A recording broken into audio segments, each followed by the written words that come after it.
What is your answer? A, B, C, or D? A, glasses. B, red shoes. C, fancy car. D, a cane. Which one means that he is visually impaired? I answered A, glasses. And I was failed. If you answered glasses, then you shouldn't be driving. Because according to my father, if you just answered glasses, then you shouldn't be driving a car. Because glasses is the wrong answer. It was D, a cane. The way you tell if somebody is visually impaired is they have a cane. A cane? That's how somebody has a GI infection, right? No, they're talking about a cane for blind people. They didn't say blind, though. They said it exactly like this. How do you tell if somebody is visually impaired? Like when crossing the road or just visually impaired. How do you tell if somebody's visually impaired? A, glasses. B, I don't remember what it was.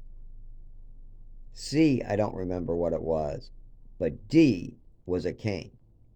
I answered glasses, and the right answer was D, a cane. Now, those questions are pretty tricky because the book didn't say cane. It specified like a red cane with loops on the end, and they would be a blind person. They used the word blind, and visually impaired would be using a cane specialized with a red tip or something. The book specialized in explaining that. But on the test at the DMV, it just said, how do you tell if somebody is visually impaired crossing the road? And they just said the word cane, C-A-N-E. And then the first one was glasses. And then the middle two were bullshit. So I had a choice. Was it glasses or cane? Now, I imagine Cane as an old man walking with a cane like because he's old. Well, he might not be visually impaired. He's just old. And then I said, okay, glasses. Well, of course. If they're wearing glasses that are blacked out or glasses that are visual for your vision, they get visually impaired. Wrong. Nope, not glasses. If you voted glasses, according to the Lowell DMV or whatever DMV I took my second test on, you are wrong. You shouldn't be driving. And according to my father, you're an idiot. You're a moron if you answered that question wrong. According to my father, you're a complete moron and you're just stupid and you didn't study hard enough. Even though I knew from the book that blind people use canes and they wear blacked out glasses, but that's not how they wrote the answer. And I had two left. I had two questions left on the test. I only had to answer both right without missing one. And the second one was probably going to be a hit easy. But every so often they throw you a question like that. And I just take the test again. Know why? Because you just have to know what the trick questions are. Once when you get a trick question like that, they show you the right answer. So if you take the test the next day and they give you a trick question like that, you just pick cane. That is why everybody tells you nowadays, because of the way they word the problems, you should take the test, have enough money to take the test a couple times. And they do that to get money. The reason why they're doing this now is they want to try to make more money coming in because of the system failing. So because the system is failing, we really, really want a lot more money. Well, how are we going to get it? Well, let's throw a couple trick questions in there and we'll just tell them to come back and give us more money and take the test again. We'll just tell them which one's the right answer and then they'll get it the next time and we get more money. So there's a lot of tricks like that going on. But imagine me answering questions like that and in the back of my head going, am I doing the wrong thing? And I still study too. And every time I'm studying, I'm going, am I doing the wrong thing? And guess what?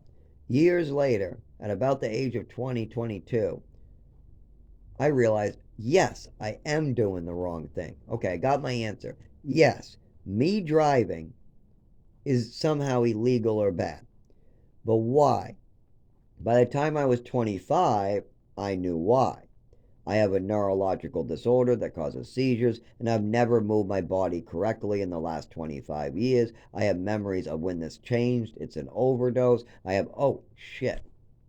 Oh, yeah, I can't fucking drive. Okay, so we know the why I shouldn't drive. Now, what can we do to make it so I can and I should drive? Well, it's not that hard, seeing as we found medications that can fix this to a point where I should be able to do that. So go do that, right? Just go to the neurologist, go to the doctors, and get enough medication where you know you can behind the wheel of a car and your legs will be fine. Oh, wait, the doctors have been poisoned and manipulated and misinformed for a long, long, long, long, long time. And somebody else already got to the doctors before you. They already got the Social Security before you and made out a bunch of money for fake disabilities that don't match what you're saying. You went to the neurologist, he has nothing to work with. So you think he's going to get you better so you can drive with little money or no money in your pocket because you're at the bottom and you're just starting out your life? Fuck no. Good luck living in the woods. That's what's going to go on.